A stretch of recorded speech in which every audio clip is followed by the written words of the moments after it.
বাল্যকাল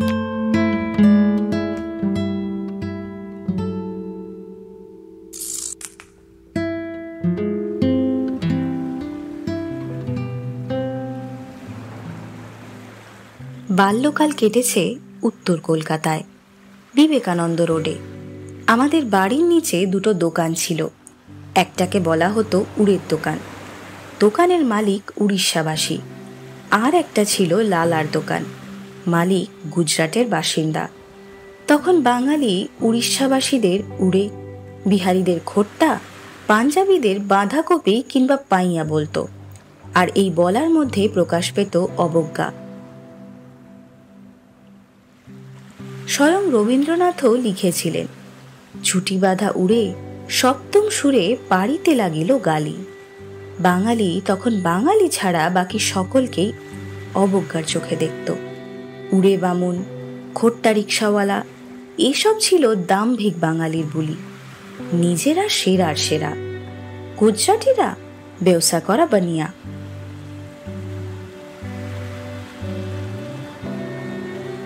একটু একটু করে চালচিত্রটা বদলাতে থাকলো। সেই উড়ের দোকানের মালিকের ছেলে আর মেয়ে দুজনেই পড়ে ডাক্তার হলো। তাদের অবজ্ঞা করা বাঙালির ছেলে তখনও কেরানি।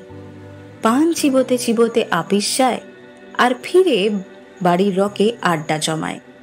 নিচে একটা ধোপার দোকান ছিল, তারাও বিহারি। তাদের ছেলেও MA পাশ করে কর্পোরেট জব করছে। লালার দোকান অবশ্য বহু আগেই উঠে গেছিল। বাঙালি আজ নিজেই অবজ্ঞার পাত্র। উড়িষ্যাবাসীদের উন্নয়ন দেখে বাঙালির দাঁড়িয়ে থাকা উন্নয়ন টাল খেয়ে যায়।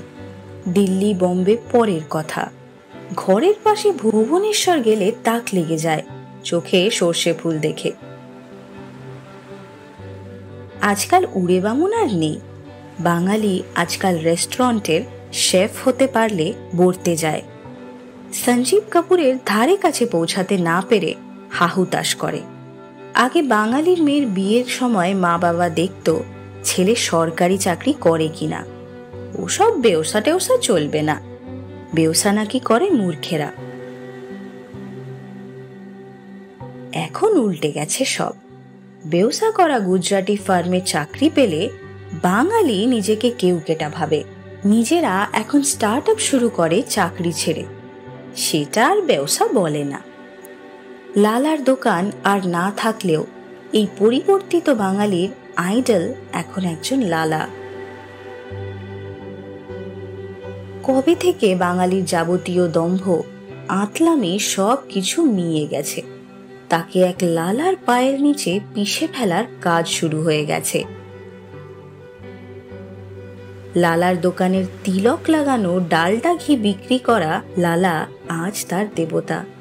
নিজেদের দেবদেবী ভুলে গেছে বাঙালি, আর ভুলে গেছে তা মানতেও সে অপারগ।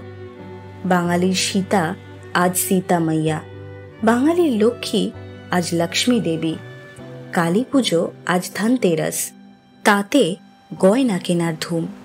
বাঙালি আজ মহিষাসুর মর্দিনী শোনে না, শোনে রামনবমীর নাম সংকীর্তন। জয় জয় রাম, সিয়া রাম।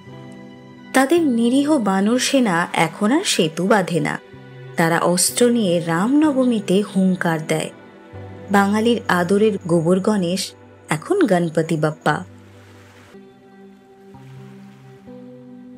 বাঙালি এখন করওয়া চৌথ পালন করে, আর তাকে বলে মানানো। বাঙালি এখন সঙ্গ না দিয়ে সাথ দেয়, কেন নাকে বলে কেন কি।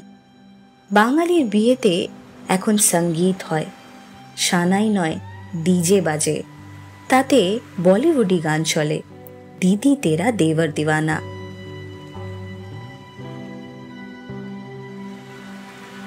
বাঙালির আর্য এখন আর্য়া। বাঙালির দোল হোলিকা দহন, হ্যাপি হোলি বলা নির্লজ্জ অনুকরণ প্রিয় বাঙালির নিজের সংস্কৃতি তলিয়ে গেছে অতলে। তাতে বাঙালির আজ কোনো লজ্জাবোধ নেই। অধঃপতন হচ্ছে বুঝলে তবে না লজ্জা। বাঙালির কবিতা এখন এপাং ওপাং ঝপাং, তাতে বাঙালির কোনো লজ্জা নেই। বাঙালির ছাতা ইংরেজি এখন আমব্রেলা, তাতে বাঙালির লজ্জা নেই। ট্যাক্সিতে উঠে বাঙালির চালক সঙ্গে সঙ্গে ভুলভাল হিন্দিতে কথা বলা বাঙালির নিজস্বতা। স্বতন্ত্রতা বলে আর কিছু নেই। আগ্রাসন এমনি এমনি হয় না, তাতে শুধু আগ্রাসনকারীর ভূমিকা থাকে না, বিপরীতে যার অবস্থান তারও ভূমিকা থাকে। আগ্রাসনে আপাদ মস্তক জর্জরিত আজকের বাঙালি তার সবচেয়ে বড় প্রমাণ। নির্গুণ দম্ভের এই পরিণামই স্বাভাবিক। মগজ ধোলাই তারই করা যায় যার মগজ বলে কিছু অবশিষ্ট নেই।